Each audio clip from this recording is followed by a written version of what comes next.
君然挂了电话后，叶君博对唐君叶说道：“唐姨，我弟还有商小姐晚上过来看望海童和孩子，想留下来吃饭。”唐君叶笑道：“可以，他们随时过来都有他们的饭吃，不用担心饿肚子。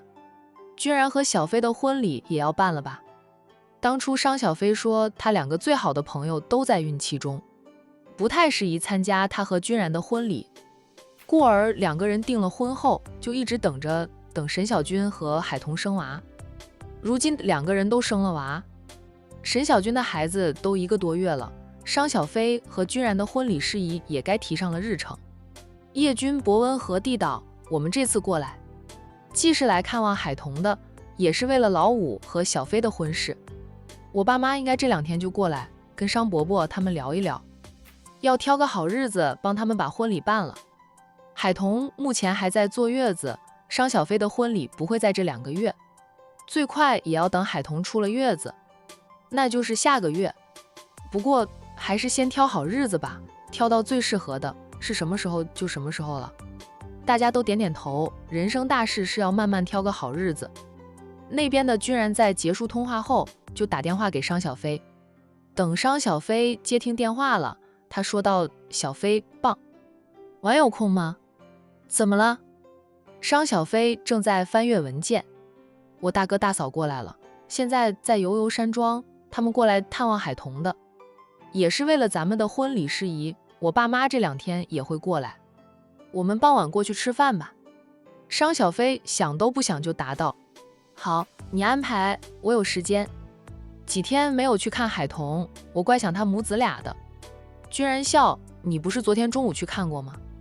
还是我陪着你去的，我们俩还留在游游山庄吃了午饭。”商小飞笑：“是吗？昨天中午去看过了呀，我还以为好久没有去看过他呢。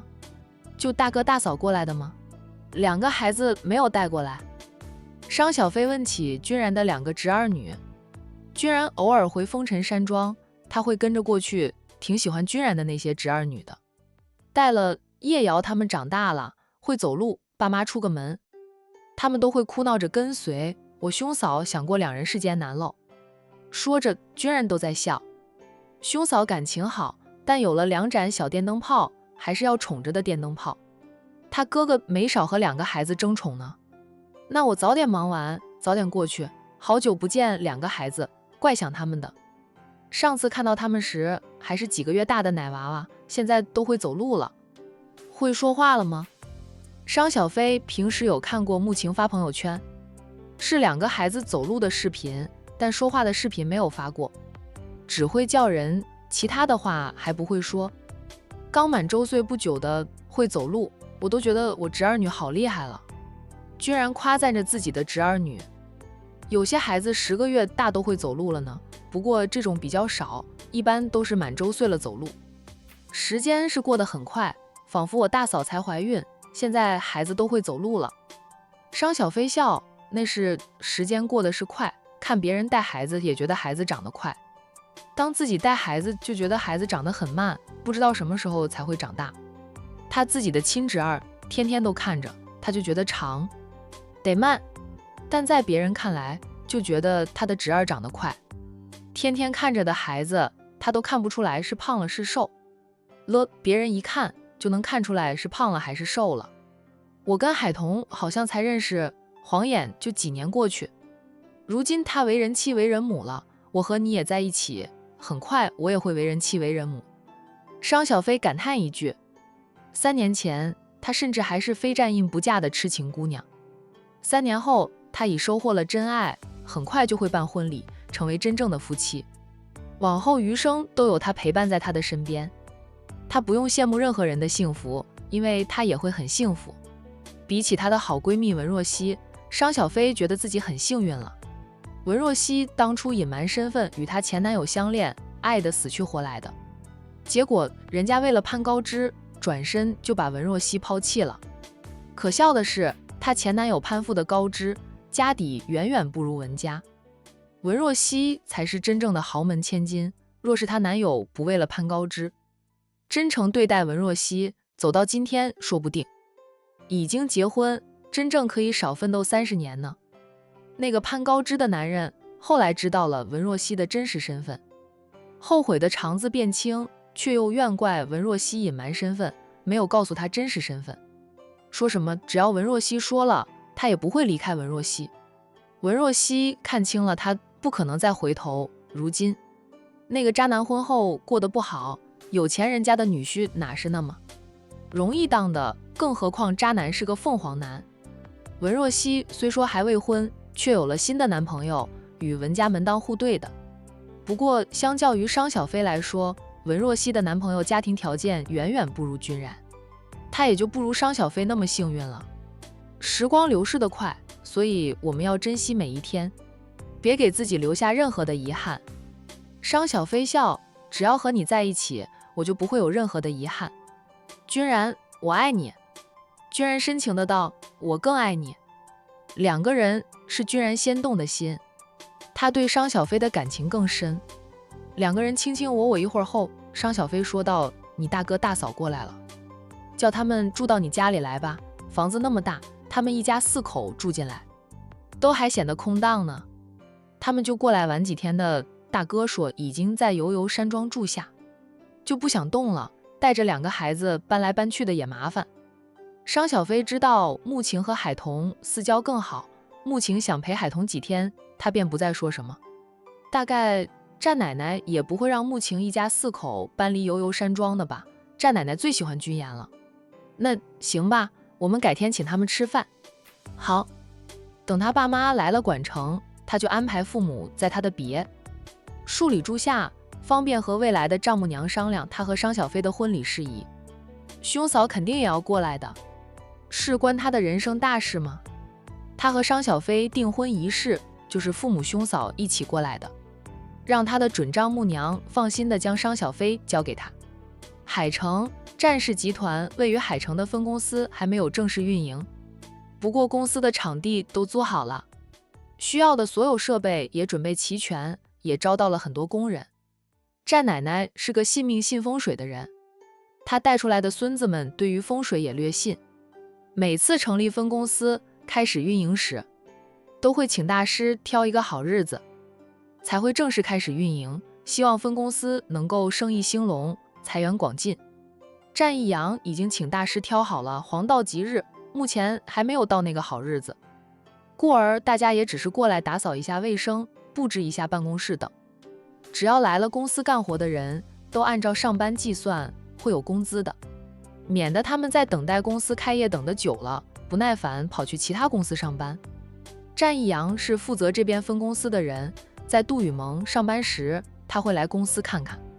此刻他就在公司他的办公室里，他的办公室在办公楼的顶楼，由于是分公司，还不知道能做得多大，办公楼不高，只有5层。他和几位高管的办公室都在5楼，各自的办公室怎么布置都是他们自己决定，毕竟是自己要长久工作的地方，大家都很用心布置的。战义阳的办公室基本上已经布置好，他的办公桌是半月形的，摆着一张黑色的转动椅，桌面上目前只放了1台电脑，2台座机电话，椅子后面还有一个大柜子，给他摆放一些书和文件的。办公室里还摆放了2盆盆栽，一盆是发财树，一盆是金钱树。本来还想叫大嫂闲时给他办公室里编织一只展翅飞鹰的寓意大展宏图，由于大嫂处于孕晚期，大哥不许大嫂再动手编织工艺品。现在大嫂生了，在坐月子中，就更不可能帮他编织展翅飞鹰了。战义阳想着等到大嫂出了月子，再请大嫂编织一只飞鹰给他。海童以前开的网店专门买手工工艺品的，后来他成了战家大少奶奶，有更多的事情需要他去做，他不需要再兼职开网店了，便将网店转让给跟他一起学编织工艺品的学员，让他们经营了。经营的怎么样，后续他没有再关注。战义阳可以去他们那里买，或者定制都可以。不过战义阳觉得编织工艺品还是自家大嫂织的最好，他宁愿多等2-3个月，也不想去买别人的。000，战义阳的手机响了，他从裤兜里掏出手机，心里盼着是杜雨萌的来电，结果是一位管理人员打来的。他接听了，战总，公司外面来了位黄小姐，说想见见你。那位管理说道，我刚好想出去买东西，遇到他，保安拦着他不让进，见到我让我打电话给你，问问你认不认识的，要不要放他进来，是不是战总约了的客户过来谈生意的。公司是还没有正式开业，不过战一阳等人已经开始跑业务谈生意的了。有着战氏集团当靠山，战一阳又苦追着杜氏集团的二小姐，很多人都看好这家公司的，会有人提前决定合作很正常。战一阳想了想，他是跑业务谈生意，但没有与姓黄的女人谈过生意啊。这姓黄的，他忽然想起了杜雨萌和他说过的他的死对头黄家的千金黄丽，黄丽还给他送过礼物，他不认识对方，也不可能收下除了杜雨萌之外的年轻女性送的东西，所以他全都扔了。此刻过来找他的会是杜雨萌的死对头吗？想了想后，战一阳低沉的道，请那位黄小姐进来吧，他想看看是不是他家萌萌的死对头，长什么样子，敢和他家萌萌比，还敢肖想他，什么样的货色能比得过他家萌萌？就算姓黄的真的很优秀，战一阳也不会喜欢的。他爱的是杜雨萌，他的狐狸，其他女人再优秀都入不了他的眼。愿意让黄丽进来，主要是他想知道萌萌的死对头长啥样，以后遇到了对方，好帮着雨萌对付姓黄的。用杜雨萌的话说，他要是不知道黄丽长什么样，黄丽想算计他，他没有防备，很容易中招。向大哥请求要2名保镖，保镖今天会过来，但现在还没有到他的身边。想到是在自己的地盘里见姓黄的战一阳，又不担心会被算计，况且他战一阳也不是那么好算计的。征得战一阳的同意后，那位管理便对值班保安说，战总同意见这位黄小姐了，你开门让她开车进去吧。保安被黄小姐烦得不行，得到了答复，松口气。公司有些设备还没有完善，像他们保安室暂时还没有内线电话可以打到战总那里去，又不好直接离岗去办公楼找战总，得亏遇到了何经理，何经理有战总的联系电话，能帮他们问一问。公司还没有正式运营，一般也不会有人到公司来找战总的呀，更不要说是个年轻漂亮的姑娘。保安打开了公司的大门，让黄丽可以开车进去。何经理是没有看到黄丽放在车后座的一堆礼品，要是看到了，用脚趾头想也能想到黄丽的真正目的，就不会多事的打电话给战一阳了。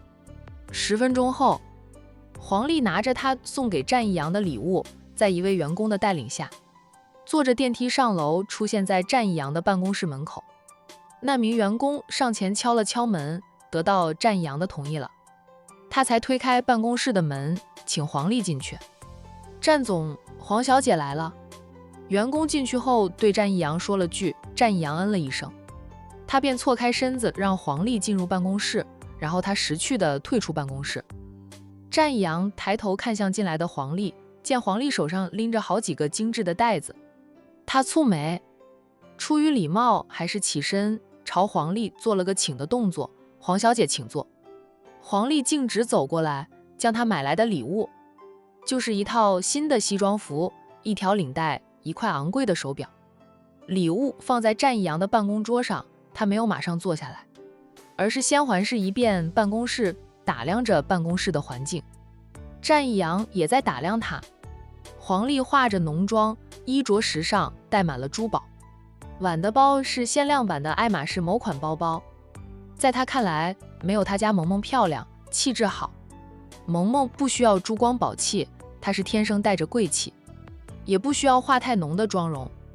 其实她素颜朝天都很好看，属于天生丽质的美人胚子。